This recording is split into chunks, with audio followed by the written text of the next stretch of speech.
so much. I appreciate the introduction, Michelle. I'm excited to be here. I've been with CASA for 2 years, and I have learned as I go about the great work that they do. I do want to point out that Michelle is a CASA. She's the boots on the ground volunteering. She has had for 6 cases in 6 years. Her last case closed with the children going into guardianship, which is with a family member. She currently has a 12-year-old child that a female that she's the CASA volunteer for. And she literally just told me that this past weekend she brought her CASA child to the movies. And this little girl who's 12 years old said, "I've never been to a movie theater. I've only seen movies on video or on the TV, but I've never gone to a movie." So thank you for making that a reality for her and for what you do. I know we have a couple of other CASA volunteers in the room and some board members. We have our former executive director, Liz Betts, who ran CASA for 29 years. So I don't know if you want to just raise your hand. I know people get tired of standing up and down. Our team was here about 4 or 5 weeks ago, the entire staff, and we were recognized for our work, and we were given a check for $5,000 to help furnish the waiting area at the 19th, which is the courthouse across from the airport where all of our cases are heard. So we were so excited to get $5,000 from the Rotary Club to help us furnish the one bright spot at the 19th. If you've been there, you know exactly what I'm talking about. So today I want to dive in. I don't want to depress you about child abuse, but we're definitely going to talk about statistics and numbers and the need for CASA volunteers. So let's see if I can do this. CASA was founded in 1977 by a judge, a juvenile court judge, who realized that there was really no one in the courtroom who was able to provide a voice for the children that came before his bench. He had to make tough decisions. He had to decide whether to either take a child from the only place they've ever known or leave them in a place where they could get further harm. And so he decided that he needed just someone, a volunteer, in that room to give him information on what was in the best interest of the child. So that's what CASAs do. The name is weird. We know it stands for house in Spanish, so people think we build houses for children. People think we might be a Mexican restaurant. We have to explain court-appointed special advocate. It just happens to spell out CASA. So in a nutshell, we're community volunteers who have no special background in social work or legal work, but have a heart for children. They're highly trained by our staff, and we have a lot of work to do. Hopefully today, if you're just a spark in your heart to become a CASA volunteer, you will see me after. So we are a nationwide nonprofit. There are 941 CASAs in the United States, in 49 states. 88,000 dedicated volunteers who served 227,000 children last year. Capital Area CASA is the CASA that I'm the executive director for, was founded in 1992 as a private nonprofit to recruit, screen, train, and supervise community volunteers to serve as advocates for children. CASA is written into the law, 424.1. You can look it up when you get back to your office. But it says that the court is authorized in child in need of care proceedings to appoint a CASA program, and that if the CASA is needed, that they are sworn in for their duties and responsibilities for that child in front of the judge. They're sworn in by a juvenile court judge. They swear and affirm to abide by all laws, regulations, and orders of the court, and they do what they perceive to be in the best interest of the child. Our CASA, since its existence, has served over 1,600 children. 1,600 CASAs have served over 3,667 children. We have 11 paid staff members. We're a part of Louisiana CASA and the National CASA Association. We work very closely with the Department of Children and Family Services, attorneys, other nonprofits, advocacy centers, all working together to make sure that the child finds a safe, permanent, and stable home. So the problem is that we have an overwhelmed system. The child welfare systems in the United States are in a state of crisis. Their teams are often overworked, understaffed. We're in a nationwide opioid addiction epidemic. There are more than 370,000 children in foster care on any given day in the U.S. and over 4,000 in the state of Louisiana. 6,000 are usually served each year in foster care, but on any given day, 4,000 are in foster care. There's a shortage of foster families, so the number of children are rising, but we're not seeing the number of certified foster families to keep up with that demand. We collaborate and partner with the children's attorneys, other nonprofits, children's advocacy centers. When we say it does take a village, we really mean it takes a village to make sure that the children are safe and their well-being is at the forefront. The solution, which we think is a good one, are advocates from the community. So our volunteer advocates are recruited, screened, trained, and they're supported by a CASA staff. A lot of people don't realize that we have paid staff that work for CASA. So once a CASA volunteer is trained, they can choose a case. They're assigned an advocate supervisor. They form a one-on-one relationship with the child and with their supervisor, and they get a full picture of the case of everything that's going on in this child's life. The judges depend on CASA volunteers to make critical decisions because they receive information that helps them to make a well-rounded decision. I'm going to try to break it down really quickly in the process of when a child actually is placed in foster care. This will be an elevator speech version. But after a report is filed with the Department of Children and Family Services of alleged abuse, neglect, or abandonment, an investigation begins. If the child is in imminent danger, the judge will remove that child and place them in temporary custody of DCFS. This is what we call a hold order. Within 24 hours, a verified complaint is filed, and CASA will receive a copy of that report. Within 72 hours of that, a continued custody hearing is scheduled to review this investigation. At this time, the CASA staff are starting to take notes and understanding what's going on with the case. If enough evidence is present, then the judge will deem the child in need of care. We call that SYNC. The CASA program is then appointed. If this is a high-profile case where there's been a death of a child and there are siblings in the home from either abuse or accidental overdose, they will term that case a high-priority case, and the judges really want a CASA to be appointed. And we'll do everything we can, often finding a seasoned CASA like Michelle to say, hey, could you start monitoring this case? We really need someone on it. If there's proper grounds on that, why that child should remain in foster care, there's a disposition hearing, and that's where there's a temporary plan put into place. The CASA starts meeting with the children, getting to know everyone in that child's life, and starts to help work on a plan.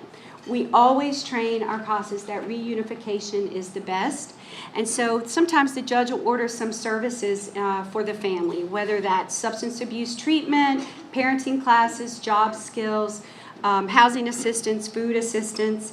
Next, the case will go into a review, and this happens about every 6 months. The CASA is working alongside everyone in this child's life and preparing for the court report.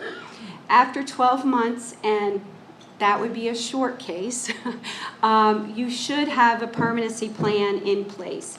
And when that happens, the CASA just continues to monitor the case and stays in this child's life. Often, the children get bounced around from relative to foster family, and the CASA volunteer is the only constant person in their life. So the statistics are kind of staggering. I told y'all I didn't want to be too gloomy, but last year alone, DCFS received 51,000 phone calls to the child abuse hotline. I told you guys 4,000 children are in foster care on any given day. It has been proven that 22% of foster youth experience homelessness within the first year after they leave the system. And if a child has been moved to 5 or more foster placements, they're at 90% risk of being involved with the criminal legal system. By age 17, over 50% of foster youth will have had an encounter with the juvenile legal system. Both of our judges, Judge Adam Haney, who was the Louisiana CASA Judge of the Year this year, and Judge Gail Grover, preside over the cases that our CASAs present in front of them. They will tell you, they read the CASA case first, the CASA report. When they're swearing in our CASAs each time we have a class, they say, we have to be very sure that we're making the right decision, that if God gave this child to this mother, I want to be darn sure that if I untangle that, I have grounds to do so. So our CASA reports have a photograph of the child on the front. It's in color. We got color printers from Gulf Coast, so we could have a color printer. And it says on that page, this child has been in care a number of days. So if you see a 3.5-year-old's face on this case cover, and it says they've been in foster care 1,095 days, that's almost their whole life. And both of those judges will say, this is what motivates me to find this child a permanent and safe home. So we're not the only CASA in the state. There are 18 local programs. We follow the judicial courts that are in each of your parishes. We serve 64 parishes, 100% coverage of the state, which happened just recently. Those volunteers gave $1.2 million of volunteer service. So you can take the national average of an hour of a volunteer's time and multiply it, and that's the number. Throughout the state, we served 3,949 children. We have 4,000 children in foster care, so we're proud of that number, with 1,404 CASA volunteers. They gave 38,000 hours of time. Louisiana CASA is our network, statewide association for these programs, and they work alongside of each of us with training. We have executive director calls, so we're constantly connected. At the national level, CASA provides support, training, and national standards that we have to uphold. Now to the nitty-gritty. What does it take to become a CASA volunteer? So first of all, you have to be 21 years old. You have to pass a background check, which also includes fingerprinting. We run your name through a sex offender registry. We collect your driver's license and your auto insurance because our CASAs are allowed to pick up their children and drive them. Typically, it costs us about $70 just to run the background checks, and it costs about $1,100 to train a brand new CASA volunteer. Our training is pretty intense. I remember talking to Mike at the food bank, and he said, we can't get volunteers. And I said, try having 32 hours of training before you even begin to call yourself a CASA volunteer, and then background checks. So the 32 hours are in person. We do that 4 times a year. Typically, they're at night because most of our CASA volunteers have full-time jobs. So that's a myth that you can work and be a CASA. We usually do them in the evenings and on Saturday, although we recently added a boot camp that was 3 intense days in a row. You are sworn in, you raise your hand, and one of the judges comes and usually talks for over an hour, and sometimes gets emotional because they depend on CASA volunteers. And of course, we do teach from the very get-go that we want to reunify children with their families. We have learned that while adoption is great, we celebrate a reunification where a mother has gotten off of drugs or alcohol and gotten her children back. We like to say that you'll give about 6 to 8 hours a month, and that includes if you're on the phone with a teacher, a social worker, a school counselor. Sometimes our CASAs take the children to the dentist or to a therapy session. We use a system where you can log all of this information in, and when it's time to make your court report, you just put it all together and it's there. Some myths that we have, people will constantly say to me, I'm not an attorney, I can't do it. Or, I'm not a social worker. And we say, really, lawyers don't make the best CASAs. They know a little bit too much about the law, so it's good if you're just a person who has a heart for children. People will say, I have 3 kids already, I don't need any more kids. And we're like, well, this would not be your child. They do not live with you. In fact, they can't even come to your house. You can pick them up, you can take them to the zoo, to their first movie. but you can't bring them to your home. They can be around your family, but we ask that you don't disclose personal details about the case. People say, oh, I would take them all home with me and I would have 20 kids. And I'm like, no, that would be illegal as well because you're not a certified foster family and we're not like Cat Haven, so no. People say, how are you guys different from the Department of Children and Family Services? We're different because we're volunteers and we have one case. That might be 2 children. The Department of Children and Family Services works hand in hand with us, but they have a ton of cases. And so we're trying to help them not let anything slip through the cracks. So judges will say time and time again, I need all of the information from all of the parties to make the best decision, and that's what we do. So these are our numbers from last year. We had 182 CASA volunteers. We served 332 children. Roughly between the case hours and the in-service hours, 6,000 something hours. 44,000 miles were driven to see CASA kiddos, and we do not reimburse for mileage. That's on their own time, their own gas. You know how expensive gas is. Sometimes you get a child here in Baton Rouge and they get moved to a group home in Ruston. And that CASA, we have one now, she goes once a month and she just shows up and she drives to Ruston. This past year we had 2 CASA volunteers celebrate 30 years of service. It was amazing. They're still going. They did not retire either. We're always looking for men, people from diverse backgrounds. We're looking for people that have an understanding of the LGBTQ community because we have a lot of foster kids who are struggling with their identity and with a foster family who doesn't understand them or support them. We know that it is heavy work. It's emotional. It's trauma. We make sure that we go over all of this when you sign up to do an orientation. The last thing that we want is for you to be on a case for 6 months with some children that get to know you and get to trust you, and you decide, I can't do it anymore. And we get that. It happens. Your job transfers you. You have to take care of an elderly parent. You yourself get sick. We try to make as best of a transition as we can. For every person that's interested, on the table there are little flyers with a QR code that would take you straight to our website, and we do an orientation. We make sure that you know what you're getting into, and we get to know you before we even start training. So you're not alone. I told you guys that you have a staff person that will walk this walk with you. You might be thinking, I've never been to court. I don't know all those words you said in that process. Don't worry. We train you in the 32 hours to understand how the flow works. When you have to be in court, you're not thrown out here to the wolves. We will be there with you every step of the way. Our staff, we have someone who's been there 22 years, 20 years. Today is Sheila's 18th anniversary with CASA. So these folks have seen it all, and they stand by you the entire time. We have monthly in-service trainings where we like to do things that are relevant to what's going on in the community. We had the head of the opioid for the district attorney to come and speak to our CASAs. We had a woman who's on the governor's task force for human trafficking who herself was being trafficked for about 15 years. We had 2 state police officers come and teach us about personal safety, because you do go into people's homes that you don't know, in neighborhoods you've probably never been in, and what to do if you feel unsafe. So we offer those types of things as in-service trainings each month.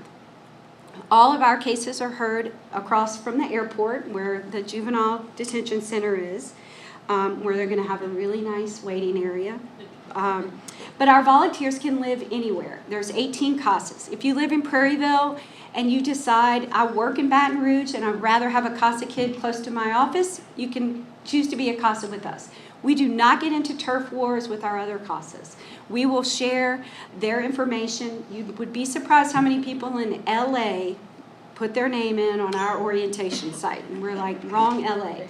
We'll send you to the California CASAs.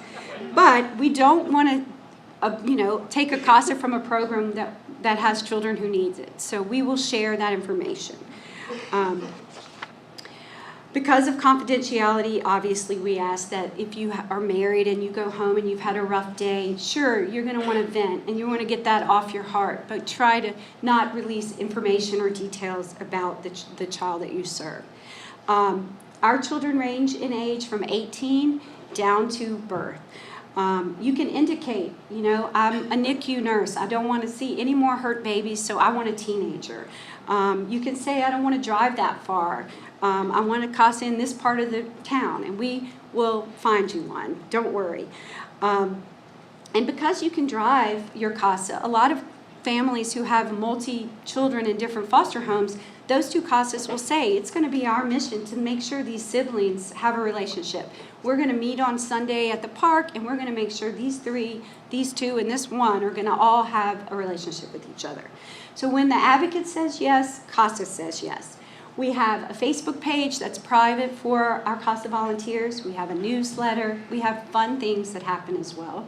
We have a Christmas party where CASAs can pick toys to give to their children that we wrap and send them out the door with gifts that they can give from them or from their foster families. So we do have fun along the way. So CASA is proven to work. Children who have a CASA will fare better with a CASA by their side. They are more likely to find a safe, permanent, and stable home. They are more likely to succeed in school, and they are half as likely to re-enter the foster care system. For many years, under Liz's awesome leadership, there was a CASA for every child. We have a waiting list right now of 87 children, and that was up to 170 after COVID. Children who are not in school during the summer, teachers don't see them. They don't put their eyes on them. They don't realize that something's off, or there's bruises, or this child's hungry. So when the summer is happening, we're kind of seeing a lull. But the minute that these kids go back to school, there'll be an uptick in children in foster care.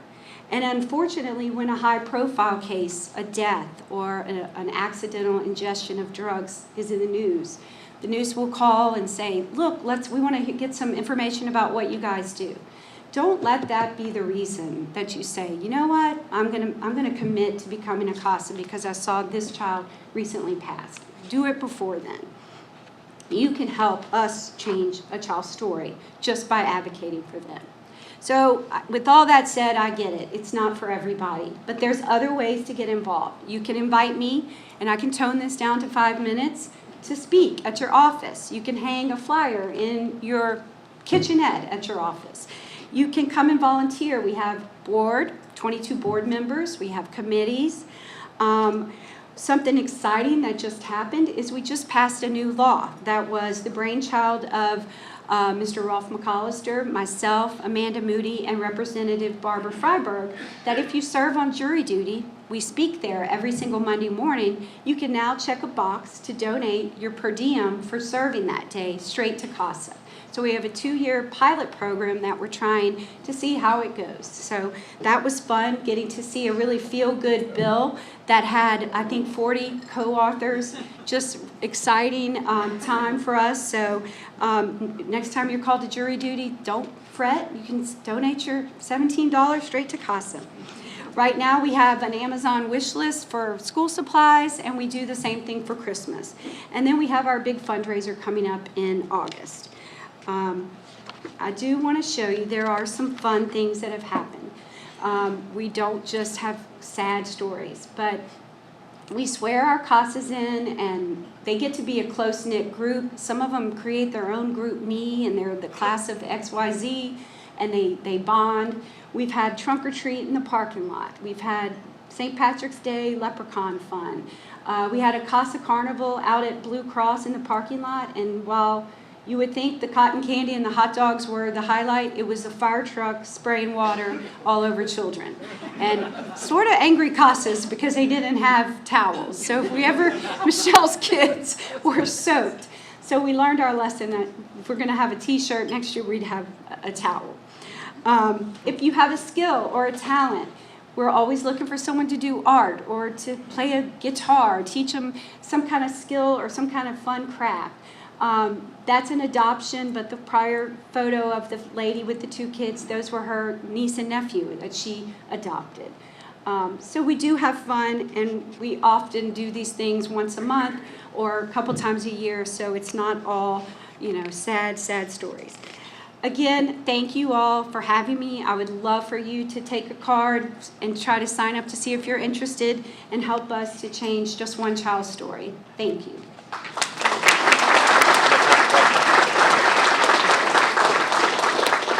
We actually have like 4 minutes, I think, for questions. I tried to hurry. Okay. Does anybody have any questions? That means I did a good job. Yeah. Awesome. Everybody? Thank y'all. Appreciate it.